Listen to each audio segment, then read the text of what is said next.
નમસ્કાર વિદ્યાર્થી મિત્રો। તો ધોરણ 11 સાયન્સ ભૌતિક વિજ્ઞાનમાં આપણે અત્યારે ચેપ્ટર નંબર 2 ચાલી રહ્યું છે અને જે ચેપ્ટર છે આપણું એકમ અને માપન। તો આજે એકમ અને માપન ચેપ્ટર આપણું ચાલી રહ્યું છે બરાબર। એના આગળના વિડિયો લેક્ચરમાં આપણે લાસ્ટમાં જોયું હતું કે ઘાતાંક ધરાવતી ભૌતિક રાશિના માપનમાં त्रुटि के त्रुटियों संयोजन विषयनी आपणे लास्ट थियरी जोई गया हता अने एना रिलेटेड आपणे जेटला उदाहरण आपेला हता ई उदाहरण पण आपणे सोल्व कर्या हता बराबर। हवे आजना विडियो लेक्चर में आपणे आगळ थियरी नो अभ्यास करवानो छे। तो हवे आ थियरी में आपणे अत्यारे पहोंच्या छीए सार्थक अंको बराबर। तो सार्थक अंको विशेनी आजना विडियो लेक्चर में आपणे वात करवानी छे। तो जोईए के सार्थक अंको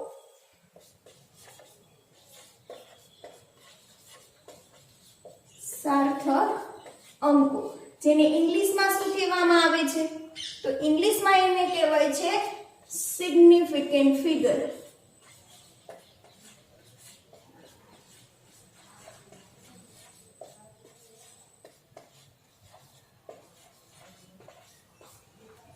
सार्थक अंको जेने इंग्लिश में कहेवामां आवे छे सिग्निफिकेंट फिगर बराबर। तो हवे आजना विडियो लेक्चर में आपणे सार्थक अंको विशेनी वात करीए। तो हवे अहींया सार्थक अंको एवुं नाम वांचता ज तमने एवो विचार आवे के एवो तमारा मनमा प्रश्न थाय के सार्थक अंको एटले शुं हशे। आ सार्थक अंकोनी जरूरियात शा माटे पड़ी हशे बराबर। तो सौथी पहेला तो आपणे जोईए के सार्थक अंकोनी जरूरियात शा माटे पड़ी। तो मानी लो के सार्थक अंको तमारे जरूरी शा माटे छे। तो मानी लो के तमने कोई पण बे भौतिक राशिनुं मापन करीने आपेलुं छे। सौथी पहेला तो तमने एक भौतिक राशिनुं मापन करीने आप्युं छे जेनुं मूल्य छे 1.1। हवे आ 1.1 सेंटीमीटर तमने मापेलुं मूल्य आपेलुं छे। तो आ जे तमने मूल्य आपेलुं छे ए मूल्य जोता ज तमने ख्याल आवशे के दशांश चिन्ह पछी केटला अंक छे।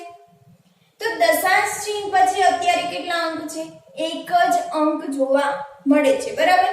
तो 1.1 सेंटीमीटर छे आ माप छे ई कया साधन द्वारा कर्युं हशे तो दशांश चिन्ह पछी एक अंक होवाथी आ जे मापन आपेलुं छे ई मापन 0.1 सेंटीमीटर लघुत्तम माप धरावता साधन वडे एनुं मापन करेलुं हशे के दशांश चिन्ह पछी एक अंक आपेलो छे એટલા માટે। હવે માની લો કે તમને કોઈ બીજી ભૌતિક રાશિનું મૂલ્ય આપેલું છે। બીજી ભૌતિક રાશિનું મૂલ્ય છે 2.22 સેન્ટીમીટર। तो 2.22 सेंटीमीटर में जो दशांश चिन्ह पछी केटला अंक छे तो 2.22 सेंटीमीटर में दशांश चिन्ह पछी 2 अंक आपेला छे। तो 2 अंक आपेला होवाथी अहींया 0.01 सेंटीमीटर लघुत्तम माप धरावता साधन वडे शुं करेलुं हशे भौतिक राशिनुं मापन करेलुं हशे। अहींया पाछळ तमने सेंटीमीटर आपेला छे। सेंटीमीटर एकम शेनो छे लंबाईनो एकम छे माटे आ बन्ने जे तमने मापेला मूल्य आपे छे ई शेना हशे लंबाईना आपेला हशे। हवे बन्ने जे तमने मूल्य आपेला छे बन्ने भौतिक राशिना जे माप आपेला छे बन्ने भौतिक राशिना माप छे अलग अलग लघुत्तम माप धरावता साधन वडे शुं करेला छे मापेला छे अने एनुं आपणने मूल्य आपेलुं छे।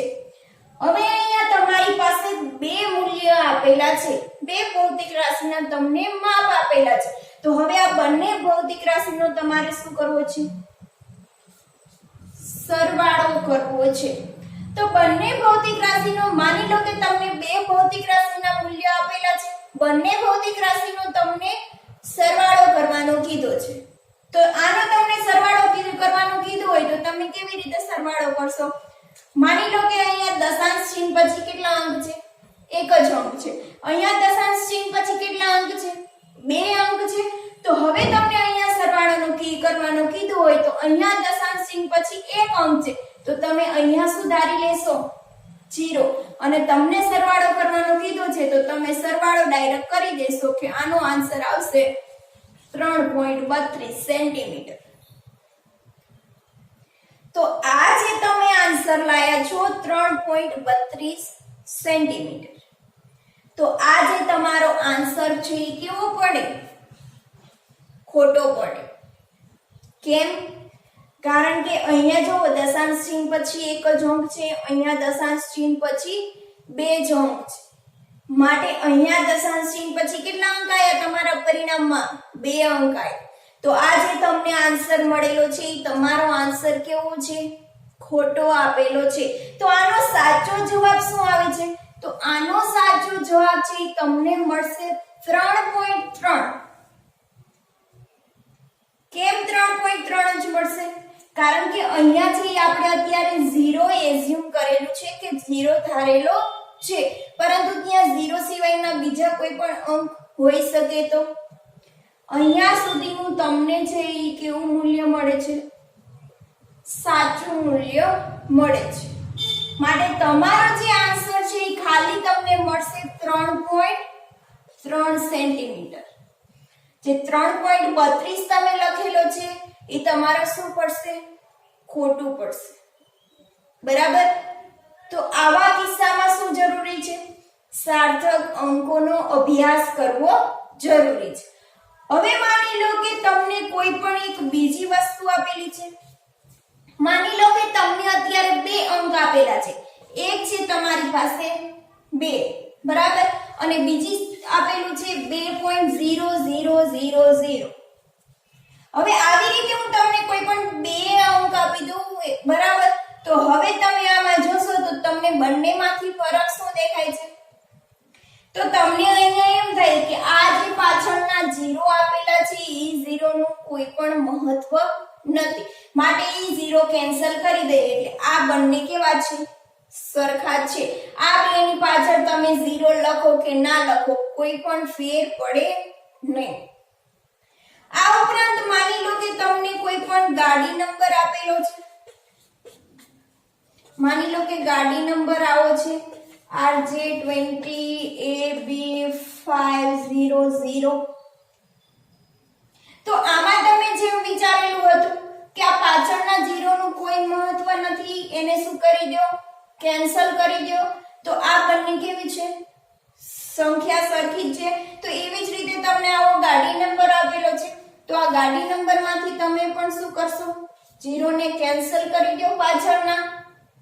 એવી જ રીતે માની લો કે કોઈ પણ મોબાઈલ નંબર આપેલો છે.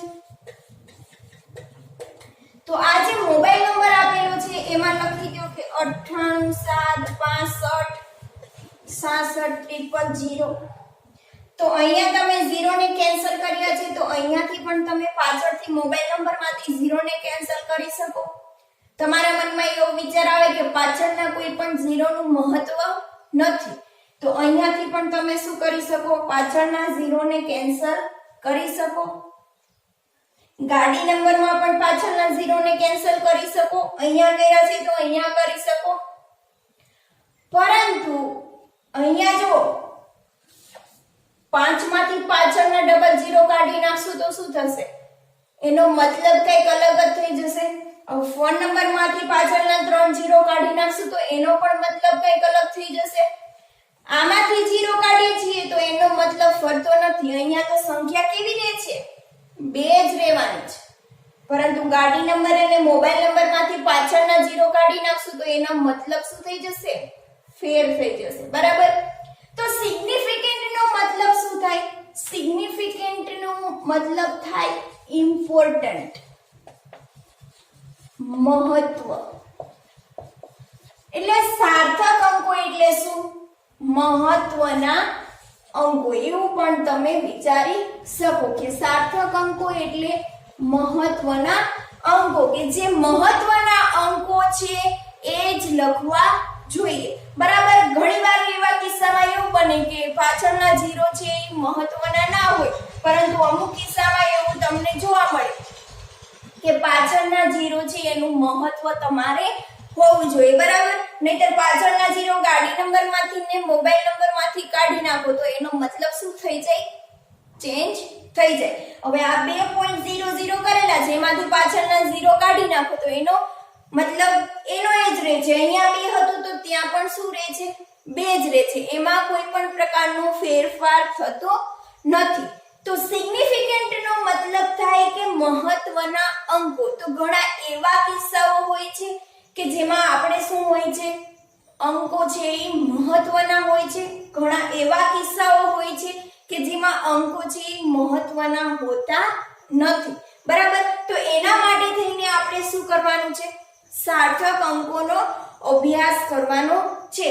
હવે માની લો કે સાર્થક અંકો, મહત્વના અંકો, તો આ સાર્થક અંકો આપણે શેમાં જોવાના છે? હવે માની લો કે આ તમારી પાસે કઈ વેલ્યુ હતી? મેજર વેલ્યુ હતી, માપેલા મૂલ્ય હતા. બરાબર? તો ઘણીવાર આપણે ભૌતિક રાશિનું માપન કરતા હોઈએ છીએ તો આ ભૌતિક રાશિના માપનમાં શું જોવા મળે છે? કાંઈક ને કાંઈક આપણને ત્રુટી જોવા મળતી હોય છે. બરાબર? અને ઘણી એવી એક્ઝેક્ટ વસ્તુ હોય છે કે જેમાં ત્રુટી ના હોય. માની લો કે તમને એમ કીધું છે કે અઠવાડિયાના કેટલા દિવસો, તો તમે એમ કહેશો કે અઠવાડિયાના 7 દિવસો. તો આ છે એ શું છે? એક્ઝેક્ટ વેલ્યુ છે. બરાબર? આમાં કોઈ પણ પ્રકારની ત્રુટી જોવા મળે નહીં. એમાં પછી એવું ના હોય 7.0001 કે 7.001 કે 6.99. તો ત્રુટી ખાલી શેમાં જોવા મળશે? તો ત્રુટી ખાલી એમાં જ જોવા મળે છે કે જે માપેલું મૂલ્ય હોય, મેજર વેલ્યુ હોય, એમાં જ તમને ત્રુટી જોવા મળે છે. જે અમુક વસ્તુ એવી હોય છે કે જેમાં શું હોય છે? એક્ઝેક્ટ વેલ્યુ હોય છે કે એમાં ત્રુટી જોવા મળતી નથી. આ ઉપરાંત માની લો કે તમે કોઈ પણ વસ્તુ લેવા જાઓ છો, કોઈ પણ પેકિંગ વાળી વસ્તુ લીધી છે તો પેકિંગની ઉપર તમારી પ્રાઇસ લખેલી હોય, તો પ્રાઇસ તમને લખેલી હોય એમઆરપી કરીને માની લો કે 100 લખેલી છે, તો આ જે 100 આપેલી છે એ કેવી વેલ્યુ છે? એક્ઝેક્ટ વેલ્યુ છે કે એમાં પછી કોઈ પણ પ્રકારની ત્રુટી તમને જોવા મળતી નથી. 100 હોય પછી એમાં એવું ના લખેલું હોય કે 100.002 કે 100.1. આવી રીતે એરર વાળી વસ્તુ તમને જોવા મળતી નથી. તો ઘણી એવી વસ્તુ હોય છે કે જે એક્ઝેક્ટ હોય છે, એમાં કોઈ પણ પ્રકારની ત્રુટી હોતી નથી. તો ત્રુટી આપણને શેમાં જોવા મળે છે? તો ત્રુટી આપણને એવી જ વસ્તુઓમાં જોવા મળે છે કે જે આપણે માપેલું મૂલ્ય હોય, અને આ માપેલા મૂલ્યમાં શું હોય છે? ત્રુટી જોવા મળે છે. બરાબર? તો આ સાર્થક અંકોની જરૂરિયાત શા માટે પડે? તો માની લો કે કોઈ પણ બે ભૌતિક રાશિના તમને મૂલ્ય આપેલા છે, એનો તમને સરવાળો કરવાનો કીધું હોય, બાદબાકી કરવાની કીધી હોય, ગુણાકાર કરવાનું કીધું હોય કે ભાગાકાર કરવાનું કીધું હોય, એમાંથી જે આપણે મહત્વના અંકો છે, મહત્વના અંકોનો જ આપણે શું કરવાનું છે? સરવાળામાં પરિણામ મેળવવાનું છે, ગુણાકારમાં પરિણામ મેળવવાનું છે. મહત્વના જે અંકો નથી એને આપણે શું કરીશું? કાઢી નાખશું. તો એના માટે થઈને આપણે સાર્થક અંકોનો અભ્યાસ જરૂરી છે. આ ઉપરાંત ઘણા એવા કિસ્સા હોય છે કે જેમાં આપણે મહત્વના અંકો હોતા નથી તો એને આપણે નેગ્લેક્ટ કરી શકીએ છીએ, અને ઘણા મહત્વના અંકો હોય છે કે જેને આપણે રિમૂવ કરી શકતા નથી. તો આ માટે પણ આપણે શું કરવું જોઈએ? સાર્થક અંકોનો અભ્યાસ કરવો જરૂરી છે. હવે આપણે વાત કરીએ સાર્થક અંકોની વ્યાખ્યા સમજીએ કે સાર્થક અંકો એટલે શું અને સાર્થક સંખ્યા એટલે શું. તો જોઈએ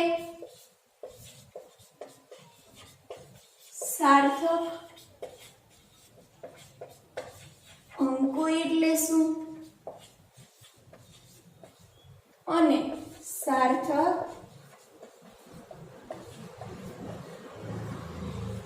સંખ્યા એટલે શું. તો હવે સાર્થક અંકો અને સાર્થક સંખ્યા કોને કહેવાય અને સાર્થક અંકો આપણને કેવી રીતે મળે છે, તો એના વિશેની વાત કરીએ. તો આ સાર્થક અંકો અને સાર્થક સંખ્યા સમજવા માટે આપણે સૌથી પહેલા તો એક ઉદાહરણને ધ્યાનમાં લેશું કે ઉદાહરણ દ્વારા આપણે સમજીશું કે સાર્થક અંકો કોને કહેવાય અને સાર્થક સંખ્યા કોને કહેવાય. તો માની લો કે ઉદાહરણમાં એવું છે કે માની લો કે તમારે કોઈ પણ એક પેન આપેલી છે અને એ પેનની તમારે શું કરવી છે, લંબાઈ માપવી છે. હવે તમને આ શું આપેલી છે,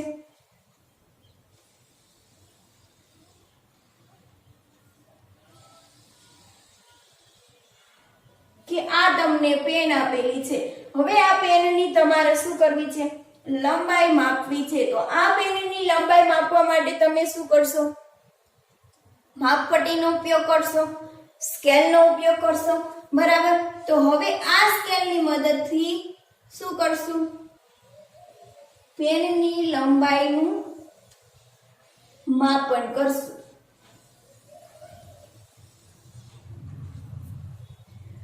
હવે આ સ્કેલની તમને પેનની લંબાઈ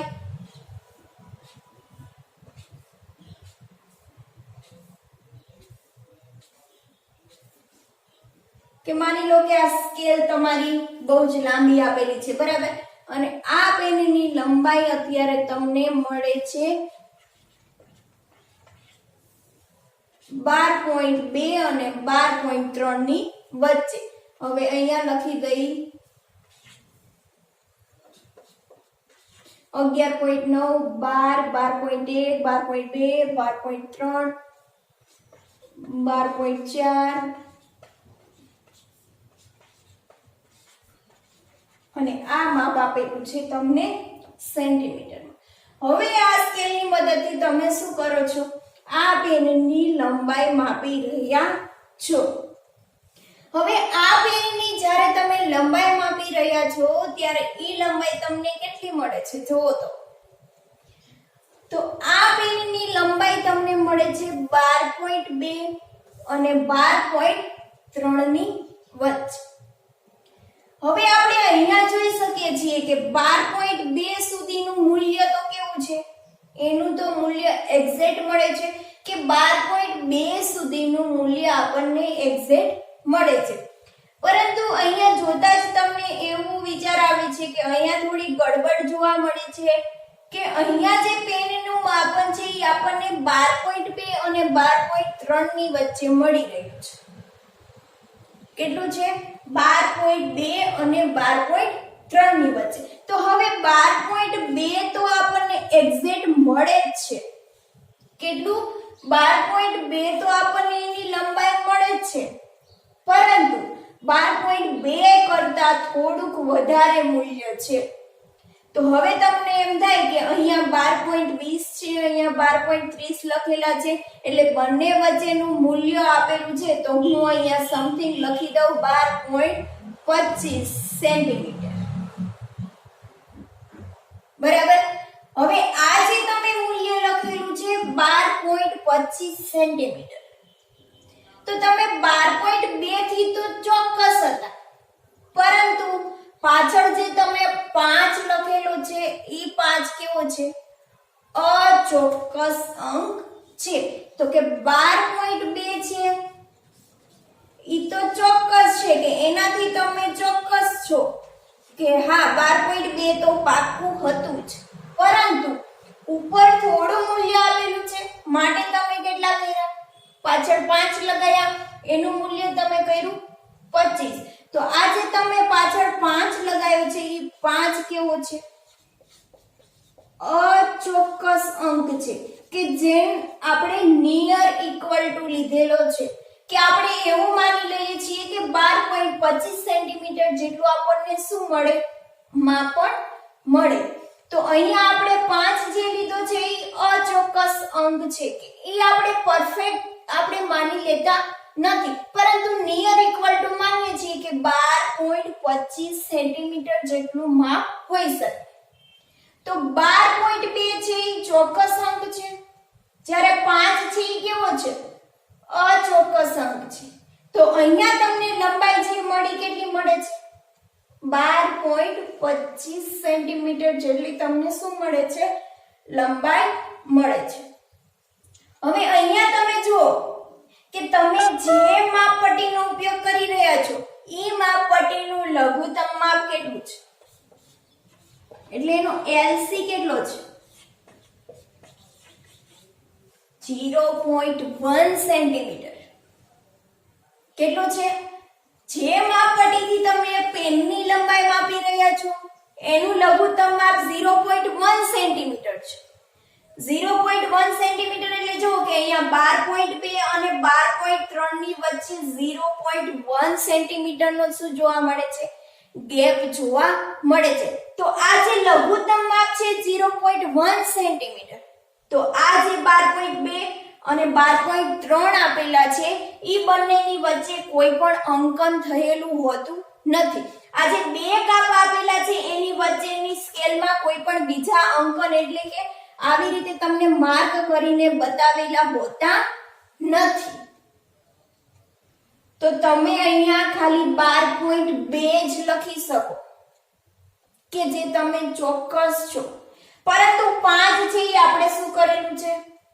અનુમાન લગાવેલું છે અને એને કહી દીધેલું છે આપણે અચોક્કસ અંક. તો આવી રીતે તમને કોઈ પણ વસ્તુનું જ્યારે મેઝરમેન્ટ કરતા હોય છો તો આ મેઝરમેન્ટ કરો છો ત્યારે ઈ તમને કેવું મળે છે? માપન ત્રુટીવાળું માપન મળતું હોય છે. જે એક્ઝેક્ટ વેલ્યુ હોય છે એમાં ત્રુટી હોતી નથી, પરંતુ જે મેઝરમેન્ટ કરીએ છીએ એમાં શું જોવા મળે છે? ત્રુટી જોવા મળે છે. બરાબર? તો અહીંયા જો તમે જે લંબાઈ માપી છે એમાં શેનો સમાવેશ થયો છે? ચોક્કસ અંકનો સમાવેશ થયો છે અને આ ઉપરાંત એક અચોક્કસ અંકનો સમાવેશ થયો છે. બરાબર? તો આવી જ રીતે કોઈ પણ ભૌતિક રાશિનું માપન કરો છો ત્યારે આ ભૌતિક રાશિના માપનમાં ચોક્કસ અંક ઉપરાંત એક કેવો આપેલો હોય છે? અચોક્કસ અંક આપેલો હોય છે. તો આવા અંકોને શું કહેવામાં આવે છે? સાર્થક અંકો કહેવામાં આવે છે, કે જેમાં ચોક્કસ અંક અને એક અચોક્કસ અંકનો શું થતો હોય છે? સમાવેશ થતો હોય છે. તો અહીંયા આપણે વ્યાખ્યા લખી દઈએ. તો વ્યાખ્યામાં શું આવશે કે કોઈ પણ ભૌતિક રાશિનું માપન દર્શાવતી સંખ્યામાં કોઈ પણ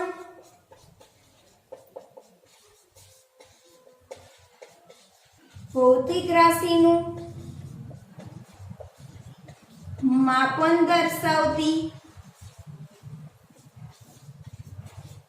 સંખ્યામાં ચોક્કસ અંક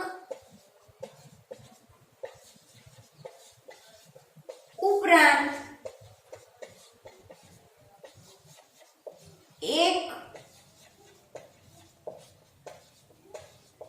અચોક્કસ અંકનો સમાવેશ કરતી સંખ્યાને સાર્થક સંખ્યા અને તેના અંકોને સાર્થક અંકો કહે છે. તો આ શેની વ્યાખ્યા થઈ ગઈ? સાર્થક સંખ્યા અને સાર્થક અંકોની વ્યાખ્યા થઈ ગઈ કે જ્યારે કોઈ પણ ભૌતિક રાશિનું તમે માપન કરો છો, માપન દર્શાવો છો, ત્યારે એનું જે તમે પરિણામ લખતા હોય છો ઈ પરિણામમાં શું હોય છે? ચોક્કસ અંકોનો તો સમાવેશ થાય છે, સાથે સાથે એક અચોક્કસ અંકનો પણ શું થતો હોય છે? સમાવેશ થતો હોય છે. તો આવી જે સંખ્યા હોય છે એને શું કહેવામાં આવે છે? સાર્થક સંખ્યા. અને એના જે અંકો આપેલા છે કે 1 2 2 5, તો એને શું કહેવામાં આવે છે? સાર્થક અંકો કહેવામાં આવે છે. તો અહીંયા સાર્થક સંખ્યા કઈ છે? સાર્થક સંખ્યા કીધું છે તો સાર્થક સંખ્યા થશે 12.25 સેન્ટીમીટર. અને સાર્થક અંકો કીધા છે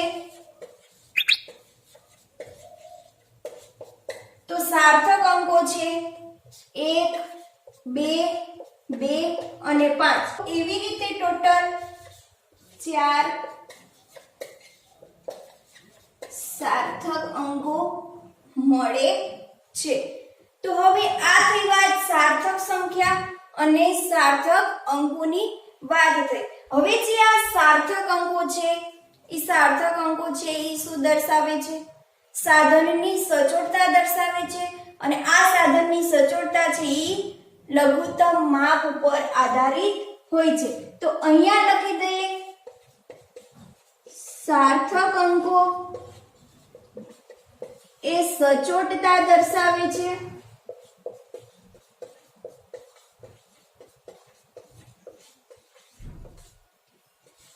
જે લઘુત્તમ માપ પર આધારિત હોય છે। હવે આ સાર્થક અંકો છે એ કેવી રીતે સચોટતા દર્શાવે છે?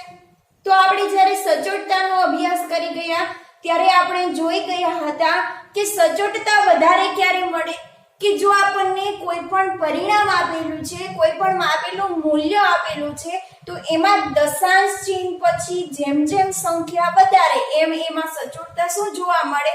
વધારે જોવા મળે। બરાબર, તો આ સચોટતા આપણને ક્યારે મળશે? કે જેમ જેમ લઘુત્તમ માપ ઓછું હશે, લઘુત્તમ માપ ઓછું હોવાથી જે આપણને પરિણામ મળે છે એ કેવું મળે છે? વધારે સચોટતા વાળું મળે છે અને લઘુત્તમ માપ ઓછું હોવાથી આપણને સાર્થક અંકોની સંખ્યા પણ કેવી મળશે? વધારે મળશે। બરાબર, માની લો કે તમે 0.1 સેન્ટીમીટર વાળા સાધન વડે માપન કરો છો તો એનું મૂલ્ય તમને મળે છે 1.1 સેન્ટીમીટર। હવે તમે 0.01 એટલે કે દશાંશ ચિહ્ન પછી 2 અંક આવશે, આ કયું છે? 0.1 સેન્ટીમીટર વાળું। હવે તમે એનાથી ઓછું લઘુત્તમ માપ એટલે કે 0.01 સેન્ટીમીટર વાળા સાધન વડે માપ કરશો તો તમને મળશે 2.22 સેન્ટીમીટર। બરાબર, હવે એનાથી પણ ઓછું લઘુત્તમ માપ 0.001 સેન્ટીમીટર તો એનાથી તમને માપ મળશે 3.246 સેન્ટીમીટર। તો અહીંયા જો જેમ જેમ લઘુત્તમ માપ ઓછું થતું જાય છે એમ એમ આપણને વધારે સચોટતા વાળું માપ મળે છે અને વધારે સચોટતા વાળું માપ મળવાથી પણ શું થાય છે? સાર્થક અંકોની સંખ્યા વધે છે। આમાં સાર્થક અંકો કેટલા છે? 2 અંક છે, આમાં 3 અંક છે અને આમાં શું છે? 4 અંક આપેલા છે। તો જે સાર્થક અંકો છે એ સચોટતા દર્શાવે છે અને આ સાર્થક અંકો છે એ લઘુત્તમ માપ ઉપર પણ આધારિત છે કે જેમ લઘુત્તમ માપ ઓછું એમ સાર્થક અંકોની સંખ્યા વધારે અને સાર્થક અંકોની સંખ્યા વધારે હોવાથી પણ આપણને સચોટતા વાળું માપ મળે છે। બરાબર, તો આપણે અહીંયા જોઈ શકીએ છીએ કે સાર્થક અંકો એ સચોટતા દર્શાવે છે જે લઘુત્તમ માપ પર આધારિત હોય છે। હવે આ ઉપરાંત વાત કરીએ, માની લો કે તમે આ મૂલ્ય આપેલું હતું, બરાબર, આ મૂલ્ય છે એ કયું છે? આપણે જાતે માપેલું મૂલ્ય છે। હવે તમને કોઈક બીજા વ્યક્તિ તમને માપીને મૂલ્ય આપે, માની લો કે 14.1 સેન્ટીમીટર જેટલું તમને માપેલું મૂલ્ય આપેલું છે કે તમે જાતે માપ્યું નથી પરંતુ તમને કોઈ બીજા વ્યક્તિ આ મૂલ્ય છે એ માપીને આપે છે। તો હવે તમને અહીંયા ખ્યાલ આવશે કે આ છે એ કેવું મૂલ્ય છે? માપેલું મૂલ્ય છે। માપેલું મૂલ્ય હોવાથી આ છે એ એક્ઝેક્ટ વેલ્યુ હશે નહીં, માપેલા મૂલ્યમાં કંઈક ને કંઈક ત્રુટી જોવા મળે છે। તો હવે આ છે એ 14.1 છે એ એક્ઝેક્ટ સાચું મૂલ્ય નહીં હોય, આમાં શું હશે? કંઈક ને કંઈક ત્રુટી જોવા મળશે। તો હવે તમને વિચાર આવે કે તો આ મૂલ્ય છે એ કેટલું હશે? તો તમે આના વિશે શું વિચારી શકો? તો અહીંયા જો દશાંશ ચિહ્ન પછી કેટલા અંક છે?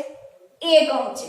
તો સૌથી પહેલા તો તમને એ વિચાર આવશે કે 0.1 સેન્ટીમીટર જેટલું લઘુત્તમ માપ ધરાવતા સાધન વડે આ મૂલ્યનું શું કરેલું છે, માપન કરેલું છે. હવે આ 14.1 છે એમાં ત્રુટી કેટલી જોવા મળશે, બરાબર. હવે 0.1 સેન્ટીમીટર જેટલું માપ છે તો 0.1 સેન્ટીમીટર જેટલું સાધનનું લઘુત્તમ માપ હોય એટલી જેમાં શું જોવા મળે, ત્રુટી જોવા મળે. તો હવે આ 14.1 માપ જે આપેલું છે એ 14.1 માપ કાં તો છે એ 14 કરતા વધારે હશે અને કાં તો છે એ 14.2 કરતા કેવું હશે, ઓછું હશે, બરાબર. હવે 14.1 માપ તમને એક્ઝેક્ટ અહીંયા આપી દીધેલું છે કે આ 14.1 છે, અહીંયા છે એ 14 છે, અહીંયા છે એ 14.2 છે. તો અહીંયા તમને એક્ઝેક્ટ મૂલ્ય આપેલું છે કે આ 14.1 છે એ મૂલ્ય આપેલું છે, પરંતુ મેજર વેલ્યુ છે એટલે એમાં કાંઈક ને કાંઈક ત્રુટી જોવા મળશે. તો હવે આ ત્રુટી કેટલી હશે, તો આ મૂલ્ય છે એ કાં તો 14 કરતા કેવું હશે, મોટું હશે અને કાં તો 14.2 કરતા કેવું હશે, નાનું હશે. માટે તમને કોઈ પણ મૂલ્ય જો તમને મેજર કરીને આપેલું હોય તો આ મૂલ્ય છે એ તમારે એક્ઝેક્ટ સાચું માની લેવું નહીં, એમાં કંઈક ને કંઈક છે એ ત્રુટી જોવા મળે. તો આ જે ત્રુટી હોય છે એ કેવી હોય છે કે જે સાધનથી મેજર વેલ્યુ હોય, જે સાધનથી માપેલું મૂલ્ય હોય એનો સાધનના લઘુત્તમ માપ ઉપર ત્રુટી આધારિત છે કે સાધનનું જેટલું લઘુત્તમ માપ હશે એટલી એમાં શું જોવા મળે, ત્રુટી જોવા મળે, બરાબર. હવે જો અહીંયા તમારે હમણાં આપણે સરવાળાની વાત કરી ગઈ, બે ભૌતિક રાશિના મૂલ્યનો સરવાળો કરો તો એમાં સાર્થક અંકોને ધ્યાનમાં રાખવાના છે, બરાબર. હવે તમને એવો વિચાર આવે કે ગણિતમાં તો અમે આવી રીતે સરવાળા અને બાદબાકીને એવું કરતા હોઈએ છીએ તો એમાં તો અમે કઈ સાર્થક અંકોને ધ્યાનમાં રાખતા નથી, પરંતુ સાર્થક અંકો આપણે ક્યારે જોવાના છે, સાર્થક અંકો આપણે ત્યારે જ વિચારી શકીએ કે જ્યારે આપણે કોઈ પણ મેજર કરેલું માપેલું મૂલ્ય આપણને આપેલું હોય ત્યારે. કોઈ પણ નિશ્ચિત સંખ્યા આપેલી હોય, ગણિતમાં આપણને નિશ્ચિત સંખ્યા આપેલી હોય છે તો એના માટે આપણે સાર્થક અંકોને ધ્યાનમાં લેતા નથી. સાર્થક અંકોનો પ્રશ્ન ખાલી ત્યારે જ ઉદ્ભવશે કે જ્યારે આપણને મૂલ્ય જે પરિણામ આપેલું છે એ મૂલ્ય કેવું હોય, માપેલું મૂલ્ય હોય અને આ માપેલું મૂલ્ય તમને આપે, માપેલું પરિણામ તમને જે મળેલું હોય એમાં જ તમારે સાર્થક અંકોનો પ્રશ્ન ઉદ્ભવે છે. બાકી ગણિતમાં તો તમને નિશ્ચિત સંખ્યા આપેલી હોય છે તો એમાં કોઈ પણ પ્રકારની સાર્થક અંકોનો પ્રશ્ન ઉદ્ભવતો નથી, બરાબર. તો અહીંયા તમને વાત સમજમાં આવી ગઈ હશે કે સાર્થક અંકોની જરૂરિયાત શા માટે છે, શા માટે આપણે એનો અભ્યાસ કરવો પડે છે. આ ઉપરાંત સાર્થક અંકો એટલે શું અને સાર્થક સંખ્યા એટલે શું અને એની વ્યાખ્યા પણ જોઈ ગયા. તો આ હતી વાત સાર્થક અંકોની. હવે આપણે આગળના વિડિયો લેક્ચરમાં સાર્થક અંકોના રિલેટેડ આપણે સાર્થક અંકોનો કેવી રીતે ઉપયોગ કરી શકીએ, સાર્થક અંકો ક્યારે આપણી માટે ઇમ્પોર્ટન્ટ છે, મહત્વના છે, સાર્થક અંકો કોને કોને ગણી શકીએ, કોને કોને ના ગણી શકીએ, તો એના માટેના આપણી ટેક્સ્ટ બુકમાં નિયમો આપેલા છે. તો આ નિયમો વિશેની આપણે આગળના વિડિયો લેક્ચરમાં અભ્યાસ કરવાના છીએ.